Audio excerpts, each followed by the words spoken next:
Hello traders. तो चलिए शुरू करते हैं आज का हमारा मार्केट एनालिसिस वीडियो। देखते हैं 10th ऑफ अप्रैल यहाँ पे हम निफ्टी एंड बैंक निफ्टी में कहाँ पे ट्रेड कर सकते हैं।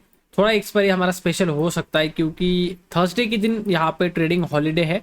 तो थर्सडे के दिन नॉर्मल निफ्टी का एक्सपायरी होता है, लेकिन हॉलीडे है इसलिए कल जो वेनेसडे का दिन होगा आपको Nifty as well as bank Nifty दोनों की यहाँ पे एक्सपायरी देखने मिलेगी। एंड उसके बेसिस पे क्या यहाँ पे एक ट्रेंडिंग मूव आएगा कि मार्केट पूरा साइडवेज हो सकता है, उसके बारे में हम थोड़ा इन डिटेल में डिस्कस करेंगे विथ सम लॉजिक। ठीक है, तो चलिए शुरू करते हैं फर्स्ट बैंक निफ्टी के साथ। डिस्कस करेंगे हमने यहाँ पे कल क्या प्लान किया था और मार्केट ने किस तरह रिएक्ट किया। देखिए हमने ये देखा था कि ऑल टाइम हाई टच हो चुका है, थोड़ा यहाँ पे सेलिंग आ चुकी है। तो मार्केट अगर इसके नीचे निकलता है तो थोड़ा हमें सेलिंग की तरफ कंफर्मेशन मिलने के बाद जा सकते हैं, क्योंकि ऑलरेडी मार्केट बहुत स्ट्रेच हो चुका है और इंट्राडे बेसिस पे एटलीस्ट यहाँ पे कुछ हमें अब तक रिट्रेसमेंट की बेसिस पे नहीं मिला है। डेफिनेटली मार्केट से ऊपर जा रहा है ऐसा तो होगा नहीं, एक रेजिस्टेंस जोन के पास है, तो यहाँ पे रेजिस्टेंस होने के लेने के बाद मार्केट को फॉल करना चाहिए। ठीक है, तो मार्केट ने ऐसा कुछ नहीं किया, गैप अप खोला, फिर से मोमेंटम कंटिन्यू ट्राई किया एंड रफली मेरे ख्याल से हमने इस पॉइंट पे यहाँ पे कॉल बाई किया था। रीजन काफी इजी था, definitely market all time high के आसपास है, मोमेंटम को कैप्चर करने का ट्राई किया था एंड वही हुआ। मार्केट ने एक अच्छी खासी रैली दी एंड ये तो बेसिकली ये मेरा वाला ट्रेड था जब जब मैंने यहाँ पे प्लान किया था। लेकिन जब मार्केट यहाँ पे ट्रेड कर रहा था तब में मैंने आपको टेलीग्राम के ऊपर वहां पे फ्री ऑफ कॉस्ट अपडेट कर दिया था कि जब बैंक निफ्टी का हाई ब्रेक होगा आपको फिर से मोमेंटम यहाँ पे बाइंग की तरफ देखने मिलेगा। तो वो भी बेसिकली यहाँ पे अच्छा खासा मोमेंटम हो गया। अब देखिए एक सेलिंग एक्सपेक्टेड था जो इस लेवल के आसपास, लेकिन market already buying momentum continue करने के बाद टॉप पे यहाँ पे एक सेलिंग आई है। अभी सिंपल है, आपको देखिए कि यहाँ पे इतना कुछ अच्छा है नहीं, लेकिन थोड़ा ब्रॉडर व्यू देखिए। ये वाला जो जोन था ये हमारा ऑल टाइम हाई था, प्रीवियस ऑल टाइम हाई। इसका मतलब मार्केट प्रीवियसली कहीं तो यहाँ पे टच करने के बाद गिर गया था, अब वापस इसी जोन के आसपास आया, फिर यहाँ पे होल्ड करने के बाद ये ब्रेकआउट दिखाया। इस ब्रेकआउट के ऊपर बहुत लोगों ने बाय कर लिया होगा। अब जब मार्केट इसके नीचे आएगा इस तरह से प्राइजेशन करने के बाद, डेफिनेटली जिन लोगों ने टॉप पे ऑल टाइम हाई ब्रेक होने के बाद बाइंग का सोचा है उनका यहाँ पे स्टॉप लॉस लगने के चांसेस ज्यादा है। और उस केस में मार्केट अगर कल यहाँ पे इस जोन के आसपास कहीं पे भी खुलने के बाद अगर डाउन साइड निकलता है, डेफिनेटली 48,600 क्रॉस होते हुए हमें थोड़ा यहाँ पे सेलिंग प्रेशर देखने मिल सकता है। क्यों? एक सेलिंग, रिट्रेसमेंट, ट्रेंड लाइन का रिजेक्शन, फिर से मार्केट सेलिंग की तरफ। दूसरा ये वाला एरिया था ऑफ रेजिस्टेंस, मार्केट ने यहाँ पे ब्रेकआउट दिखाया, ये ब्रेकआउट हो गया फेल। दूसरा रीजन यहाँ पे सेलिंग की तरफ आने के लिए, तो हमें एटलीस्ट यहाँ पे दो रीजन मिल रहे हैं। तो कल अगर कोई सेटअप मिलता है मोमेंटम में, डाउन साइड यहाँ पे मोमेंटम आ सकता है। फर्स्ट थिंग यहाँ पे है 48,500 जो कि यहाँ से सिर्फ 100 पॉइंट्स का दूरी पे है, लेकिन बहुत टाइम से सेलिंग नहीं आई है। तो सेलिंग आती है तो मार्केट 48,500 के आसपास यहाँ पे रुकना नहीं चाहिए। इसको ब्रेकडाउन होने के बाद यहाँ पे वापस मार्केट फॉल करना चाहिए। फर्स्ट टारगेट आप 48,400 का रखेंगे और उसके बाद सेकंड टारगेट 48,150 के आसपास का यहाँ पे रहेगा। ठीक है, वो क्यों? देखिए अगर आप आज का दिन छोड़ दीजिए, ठीक है, इसके पहले का जो दिन था रफली आप बोल सकते हो 8th of April. 8th of April market ने पूरा टाइम यहाँ पे वही ट्राई किया कि 48,500 के ऊपर में ट्रेड करूं, राइट। अब मार्केट ऊपर गया, उसने रैली दिखाई, अब वापस अगर नीचे आता है 48,500 के आसपास आएगा तो यहाँ पे ये नीचे फॉल करने का चांसेस बढ़ सकता है। मे बी मार्केट फिर उस तरह से लाइक मे बी एक हेड एंड शोल्डर पैटर्न बना दे, वी डोंट नो। ये पॉसिबिलिटीज है, बस आपको नजर बनाए रखनी है, आपकी आंखें खुली रखनी है कि मार्केट क्या वहां पे कर रहा है, उसके बेसिस पे यहाँ पे आराम से प्लान हो सकता है। तो इसलिए यहाँ पे 48,500 चांसेस से ज्यादा बड़ा सपोर्ट की तरह काम नहीं करेगा ये, और यहाँ से एक फॉल आराम से दिखा सकता है। ठीक है, 0 to 0 के लिए भी यहाँ पे ट्रेड बनेगा। अगर वो ऐसा कुछ बनता है डेफिनेटली मैं आपको यहाँ पे टेलीग्राम के ऊपर अपडेट कर दूंगा। लेकिन सिंपल याद रखिए, अगर कुछ रेंज ब्रेक होता है 12 या 1 बजे के बाद, डेफिनेटली वहाँ पे हम थोड़ा सा व्यू रख सकते हैं 0 to 0 की तरफ से। लेकिन अच्छा खासा रेंज होना चाहिए, एक टाइम पास वाला रेंज नहीं, एक्चुअल रेंज होगा तभी वो काम करेगा। ठीक है, ऐसा कुछ दिखेगा डेफिनेटली मैं टेलीग्राम के ऊपर अपडेट करूंगा। तो अगर आप ज्वाइन नहीं हो डिस्क्रिप्शन बॉक्स में आपको लिंक मिल जाएगा।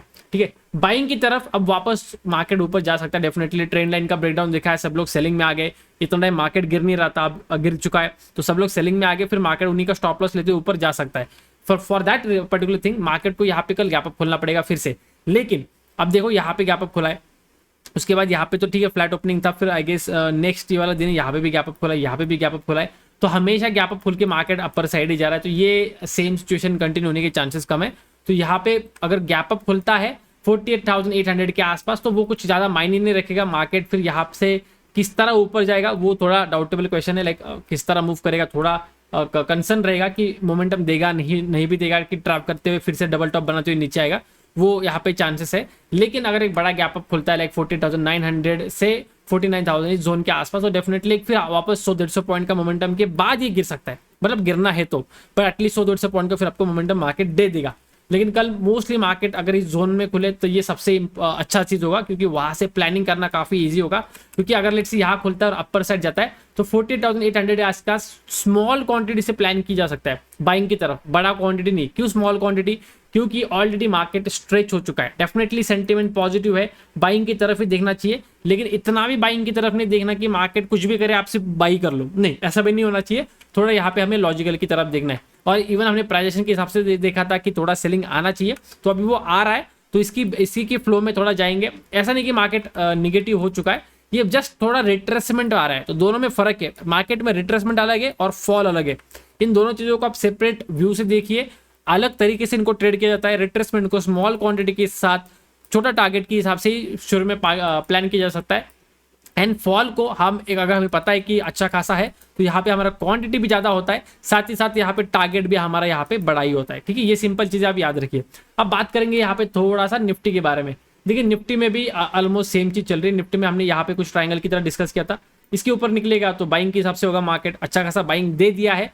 अब यहाँ पे सेम चीज है, मार्केट ने ये वाला जोन ब्रेकआउट का था, ऊपर गया, अब वापस यहाँ पे आया है। एंड ये ट्रेंड लाइन के पास, ये ट्रेंड लाइन काफी इंपॉर्टेंट है, आप देख सकते हो काफी टाइम से मार्केट इसी ट्रेंड लाइन का सपोर्ट लेते हुए बाइंग की तरफ आ रहा है।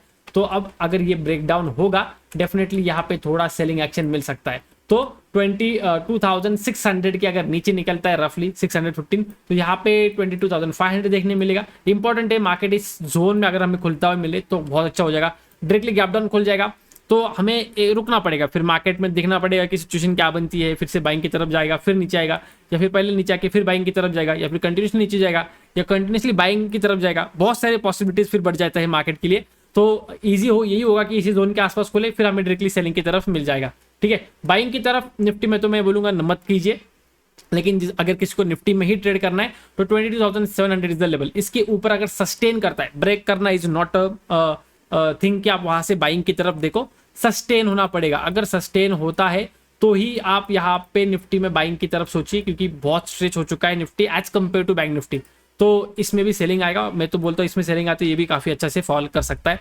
तो लेवल्स के ऊपर वेट कीजिए और उसी हिसाब से आपको प्लान करना है। देखिए अगर फर्स्ट लेवल 22,500 है, उसके बाद डायरेक्टली 22,300 तक भी फॉल कर सकता है। इवन 400 के आसपास का भी सपोर्ट है, लेकिन वो इतना मेजर नहीं है जितना ये 300 का है। तो ये काफी दोनों इंपॉर्टेंट लेवल हो सकते हैं। मार्केट हो सकता है एक पैनिक मूव हमें दे दे, प्लस कल दोनों की एक्सपायरी है, तो चांसेस है कि एक्सपायरी का एक ट्रेंडिंग मूव भी हमें मार्केट में मिले। लेकिन कंडीशन एक ही होगी कि हमारे लेवल्स यहाँ पे हमें ब्रेक करते हुए दिखे, तभी हम उस डायरेक्शन में उस सेंटीमेंट के साथ प्लान करेंगे। ठीक है, वीडियो अच्छा लगा, make sure to like it. Likes बहुत कम हो चुके हैं, एंड साथ ही साथ सब्सक्राइब करना ही मत भूलिए। Thank you so much for watching, मिलते हैं नेक्स्ट वीडियो में। Till then good bye.